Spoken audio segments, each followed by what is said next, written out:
வணக்கம். இன்றைய நாள் 1ஆம் திகதி மே மாதம் 2026 ஆண்டு வெள்ளிக்கிழமை. செய்திகள் வாசிப்பவர் பிரியாளவன். மலேசிய தமிழின் பிரதான செய்திகள். முதலில் தலைப்புச் செய்திகள். எரிபொருள் விலைகளில் எந்த மாற்றமும் செய்யப்பட மாட்டாது என இலங்கை பெட்ரோலிய கூட்டுத்தாபனம். விரிவுரையாளர் கொலை வழக்கில் 2 சந்தேக நபர்களையும் விளக்கமறியலில் வைக்குமாறு நீதிமன்றம் உத்தரவு.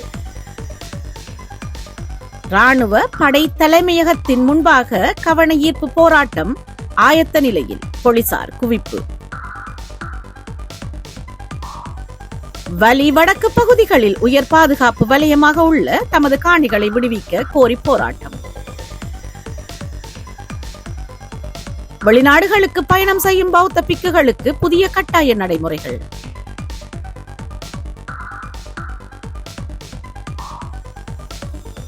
தையிட்டி காணி பிரச்சினைக்கு எதிர்ப்பு தெரிவித்து பொதுமக்கள் போராட்டம்.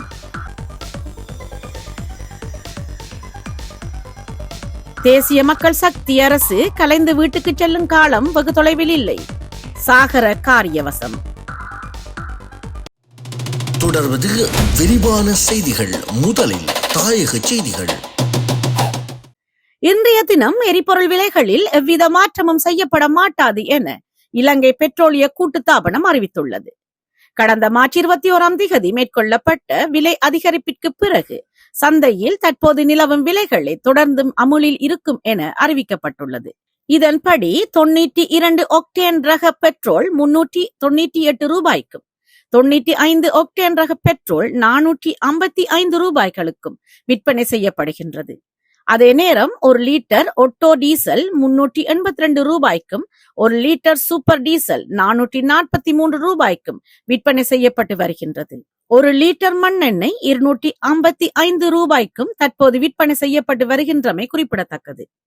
2.5 மில்லியன் ரூபாய் நிதி தொடர்பான விசாரணைகளின் அடிப்படையில் பதவி நீக்கம் செய்யப்பட்ட திரைசேரியில் பணியாற்றிய 4 அதிகாரிகளில் ஒருவர் தவறான முடிவெடுத்து உயிர் மாய்த்து கொண்டதாக சட்டத்தரணி மைத்திரி குணரத்ன ஆதவன் செய்தி பிரிவுக்கு வழங்கிய விசேட செவ்வியில் தெரிவித்துள்ளார். யாழ்ப்பாண பல்கலைக்கழக சிரேஷ்ட சித்த மருத்துவத்துறை விரிவுரையாளர் கொலை வழக்கில் கைதான 2 சந்தேக நபர்களையும் எதிர்வரும் மே மாதம் 14ஆம் திகதி வரை விளக்கமறியலில் வைக்குமாறு யாழ்ப்பாணம் நீதிமன்றம் உத்தரவிட்டுள்ளது. குறித்த வழக்கு நேற்று விசாரணைக்கு எடுத்துக் கொள்ளப்பட்ட போதே இவ்வாறு உத்தரவு பிறப்பிக்கப்பட்டுள்ளது.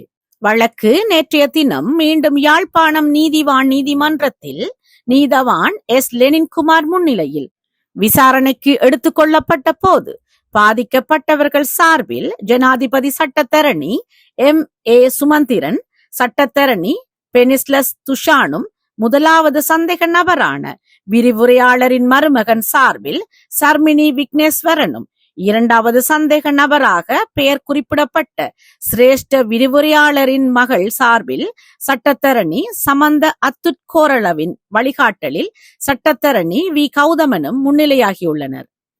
இதன் போது மரண விசாரணையை எதிர்வரும் மே 20ஆம் திகதி நடத்த தீர்மானித்துள்ள நீதிவான் எஸ் லெனின்குமார் சந்தேக நபர்கள் இருவரையும் எதிர்வரும் மே மாதம் 14ஆம் திகதி வரை விளக்கமறியலில் வைக்குமாறு உத்தரவிட்டுள்ளார். முல்லைத்தீவு மாவட்டத்தின் கேப்பாப்பிலவு பகுதியில் தங்கள் பூர்வீக காணிகளை விடுவிக்க கோரி மக்கள் இன்று ராணுவ படை தலைமையகத்தின் பிரதான வாயிலுக்கு முன்பாக கவன ஈர்ப்பு போராட்டத்தை முன்னெடுக்க தயாராகியுள்ளனர். இந்த போராட்டத்தை முன்னிட்டு அப்பகுதியில் போலீசார் களமிறங்கப்பட்டுள்ளனர். கடல், கரை மற்றும் விவசாய நிலங்களை வாழ்வாதாரமாக நம்பியிருந்த கேப்பாப்பிலவு மக்கள் பாதுகாப்பு படையினரின் நடவடிக்கைகளால் தங்களது வாழ்வாதாரம் கடுமையாக பாதிக்கப்பட்டுள்ளதாகவும் தொழில்துறைகள் முடக்கப்பட்டுள்ளதாகவும் குற்றம் சாட்டுகின்றனர். கடந்த 17 ஆண்டுகளாக தமது சொந்த நிலத்தில் குடியேற முடியாமல் தவித்து வருகிறோம். எமது பூர்வீக நிலத்தில் ராணுவம் எமது வளங்களை பயன்படுத்துகிறது. ஆனால் நாம் வீதியில் நின்று பார்த்து கொண்டிருக்கிறோம். இது எந்த வகையிலும் நியாயமல்ல என மக்கள் வேதனையுடன் தெரிவித்துள்ளனர். கேப்பாப்பிலவு மக்களின் பிரதான கோரிக்கை அவர்களுக்கு சொந்தமான காணிகளை உடனடியாக விடுவித்து தங்கள் மண்ணில் அமைதியாக வாழ வழிவகை செய்யப்பட வேண்டும் என்பதாகும். குருநாகல் கல்கமுவை பிரதேசத்தில் ஏற்பட்ட கோர வீதி விபத்தில் 2 பிள்ளைகளின் தாய் ஒருவர் உயிரிழந்துள்ளார். இந்த விபத்து நேற்று இடம்பெற்றதாக தெரிவிக்கப்பட்டுள்ளது. கல்கமுவை பகுதியில் பயணித்துக் கொண்டிருந்த கயஸ் வாகனமும் மோட்டார் சைக்கிளும் எதிர்பாராத விதமாக நேருக்கு நேர் மோதி விபத்துக்குள்ளாகின. இதன் போது மோட்டார் சைக்கிளை செலுத்திச் சென்ற பெண்ணை பலத்த காயமடைந்து சம்பவ இடத்திலேயே உயிரிழந்துள்ளார். விபத்துடன் தொடர்புடைய கயஸ் ரக வாகனத்தின் சாரதி போலீசாரால் கைது செய்யப்பட்டுள்ளார். யாழ்ப்பாணம் வலி வடக்கு பகுதிகளில் உயர் பாதுகாப்பு வலயமாக உள்ள தமது காணிகளை விடுவிக்க கோரி காணி உரிமையாளர்கள் இராணுவத்தினரிடம் கொமோண்டா பங்களா முன்பு போராட்டம் ஒன்றை முன்னெடுத்துள்ளனர். வலி வடக்கில் 256, 248, 251 மற்றும் 255 ஆகிய கிராம சேவையாளர் பிரிவைச் சேர்ந்த மக்கள் கடந்த 1990 ஆண்டு ஜூன் மாத கால பகுதியில் அவர்களது சொந்த இடங்களில் இருந்து வெளியேற்றப்பட்ட பின்னர் அப்பகுதி உயர் பாதுகாப்பு வலயமாக காணப்படுகிறது. இந்நிலையில் தமது காணிகளை விடுவிக்குமாறு பல வருடங்களாக காணி உரிமையாளர்கள் போராடி வந்திருக்கிறார்கள். இதுவரையில் காணிகள் விடுவிக்கப்படாத நிலையில் காணிகளை விடுவிக்குமாறு கடந்த வெள்ளிக்கிழமை முதல் பிரதி வெள்ளிக்கிழமைகளில் போராட்டங்களை முன்னெடுப்பதாக காணி உரிமையாளர்கள் முடிவு செய்ததாக தெரிவிக்கப்பட்டுள்ளது. இதனைத் தொடர்ந்து இன்று போராட்டம் இடம்பெற்றுள்ளது. இதன்போது நாடாளுமன்ற உறுப்பினர் கஜேந்திரகுமார் பொன்னம்பலம் போராட்டக்காரர்களை சந்தித்து பேசியதுடன் அவர்களுக்கு முழு ஆதரவு வழங்கியுள்ளார்.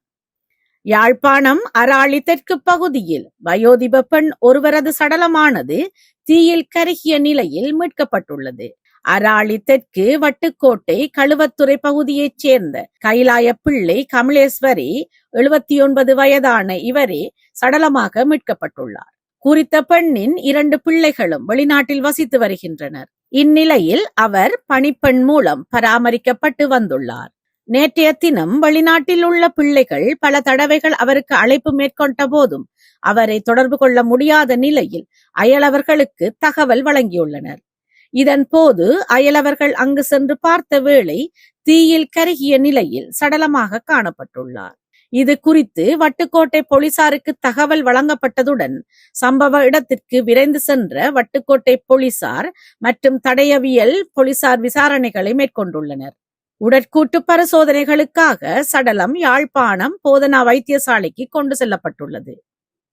இலங்கையில் வெளிநாடுகளுக்கு பயணம் செய்யும் பௌத்த பிக்குகளுக்கு புதிய கட்டாய நடைமுறைகள் கொண்டுவரப்பட்டுள்ளதாக புத்த சாசன சமய மற்றும் கலாசார விவகாரங்களுக்கான பிரதி அமைச்சர் கமகெதர திசாநாயக்க தெரிவித்துள்ளார்.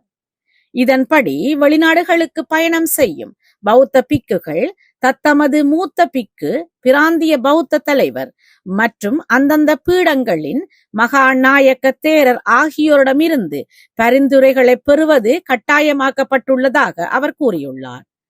ஜனாதிபதி அனுரகுமார திசாநாயக்க மற்றும் தேரர்களுக்கு இடையிலான சந்திப்பிற்கு பின்னரே இந்த முடிவு எடுக்கப்பட்டுள்ளது.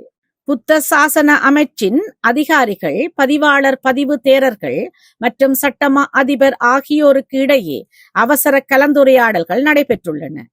அதற்கமைய பௌத்த தற்காலிக கட்டளை சட்டத்தின் 41 மற்றும் 42வது பிரிவுகளுக்கு அமைய மகாநாயக்க தேரர்கள் தலைமையிலான குழுவுக்கு இதற்கான நடவடிக்கைகளை எடுக்கும் அதிகாரம் வழங்குவது குறித்து ஆலோசிக்கப்பட்டுள்ளது. தாய்லாந்திலிருந்து அண்மையில் பண்டாரநாயக்க சர்வதேச விமான நிலையத்திற்கு திரும்பிய 22 பௌத்த பிக்குகள் பெருமளவிலான போதைப் பொருட்களுடன் கைது செய்யப்பட்ட சம்பவத்தை அடுத்தே இந்த நடவடிக்கை எடுக்கப்பட்டுள்ளது. கம்பஹா மீரிகமை பிரதேசத்தில் வியாழக்கிழமை மேற்கொள்ளப்பட்ட விசேட சோதனையின் போது ஐஸ் போதைப் பொருட்களுடன் இளம் யுவதி ஒருவர் கைது செய்யப்பட்டுள்ளார். இவ்வாறு கைது செய்யப்பட்டவர் நீர்கொழும்பு பிரதேசத்தைச் சேர்ந்த 21 வயதுடைய இளம் யுவதி என அடையாளம் காணப்பட்டுள்ளார்.